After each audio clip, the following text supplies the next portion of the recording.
Hello, and I hope beforehand, before this video is broadcast, or should I say before this video is played back by you, the end user, that you will enjoy this video.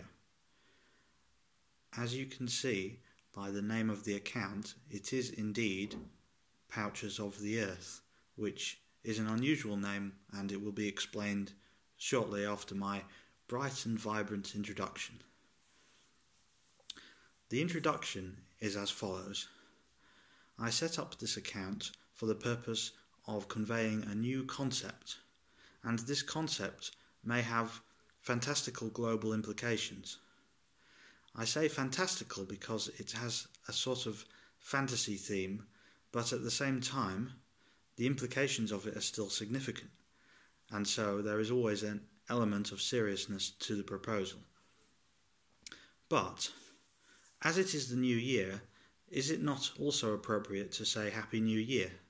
And I say that, actually, I would prefer to say it according to the British UK time. So I will say Happy New Year on those terms. I have had a very good year, and I hope this new year will be even better than the previous year.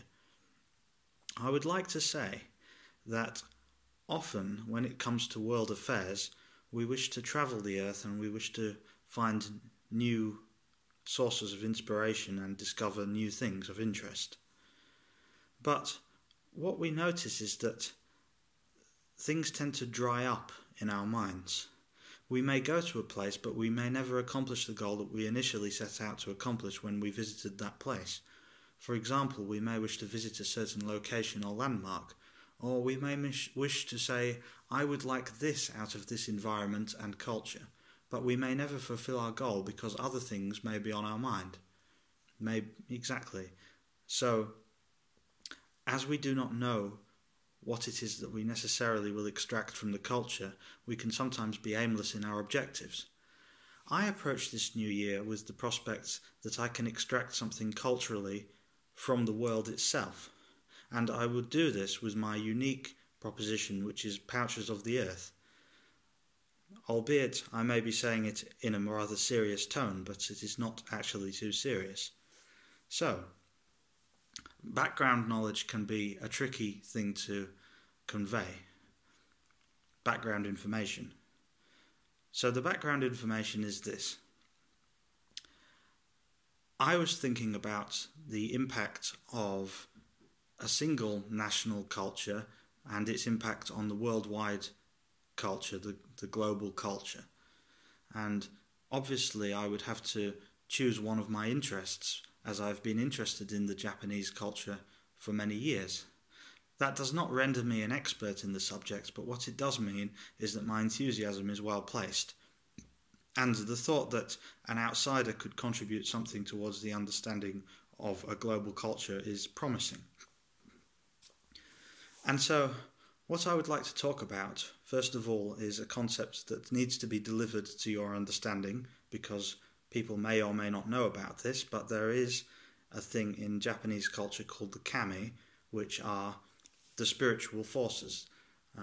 I believe the equivalent of gods, in a sense, that there are many kami, and these can manifest themselves as waterfalls or what we might see as benign objects or animals. I was giving this some serious thought as I have had some spiritual inclinations and ideas, and I came to a realization that maybe a spiritually significant animal could be any kind of small or even large animal that stuffs its pouches. Hence the name Pouches of the Earth. Now, as it is Pouches of the Earth, we may wonder, well, how does this relate to the Earth? And I will get to that. The important thing is that when we are on our quest in our lives, we may wish to collect many items. We may want to collect an inordinate number of items. In fact, do we not stuff our home with many items? And so, if we had the elemental power of the cheeks, then would we not be able to manifest many items in our mind on a spiritual level? And so, if there were a giant creature that existed that could do this, maybe it could oversee us in some form. Of course, there are many ideas that can help make my idea original. There are many developments that can be added to this idea.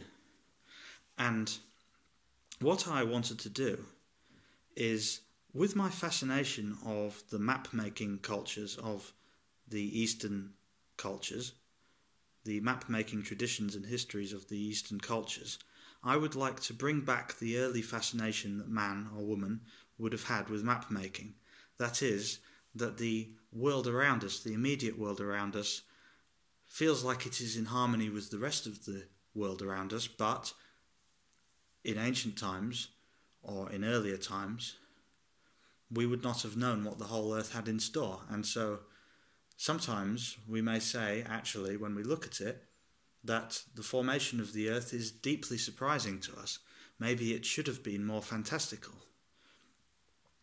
To approach this, I would like to send across to you my idea, and that is that there may be various populations of different animals that stuff their pouches, rodents, different kinds of animals, different population densities of these animals on the earth, and these populations can be analysed and looked at through statistics to figure out where to draw this fantasy map, which would be the Kami Islands, and it would be small islands made into a cluster to form the new Earth of the pouches of the Earth. There would be merchandising opportunities as well to render this idea more unique, and I think that would be valuable. So, what we would do is we would have most of the world as water. Now that may seem strange, but actually, if we simply changed the shape of all the landscapes, but with a similar landmass, that wouldn't make much sense in a fantasy setting. And for the distinct purpose of Pouches of the Earth, I think it would be good to have a uniquely carved out world map.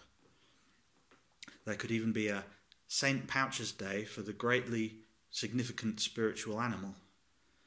And there could be conservation centres set up with this novel idea in these particular locations, so that conservation can be aided in its prosperity in the future. Does this not sound like almost a New Year's address? Well, I'm glad it would do, hopefully in some people's minds, as I have definitely put a lot of thought into this.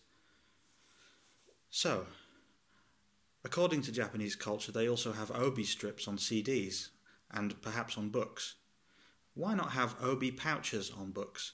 Or why not have a candle which is two candles, and you light them both, and the teeth of this creature with long teeth, or a creature with long teeth, if one is part of the family of creatures with pouches, these could symbolically burn down. There are many opportunities, of course, including St. Pouches Day. And also, the spiritual ritualistic hand gesture movement could be something along the lines of this. I do pull a serious face as I do this, but inside I'm finding this amusing on a spiritual level. It is for good fortune and a good pathway through life. It is as if I am offering something to the forces that be. So, the world is constantly evolving with many new ideas, and land acquisition for novel purposes without actually acquiring the land may be of interest, particularly to a culture that wants to make itself interesting in the future and continue its own novel traditions.